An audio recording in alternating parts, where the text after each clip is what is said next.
Dragon fruits. Ayan. Ayan. Ayan. Ito yung dragon na ano, na hindi bumubuga ng apoy.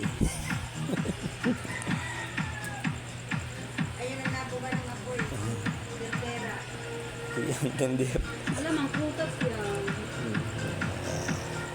Sarap yan guys. Healthy sa katawan.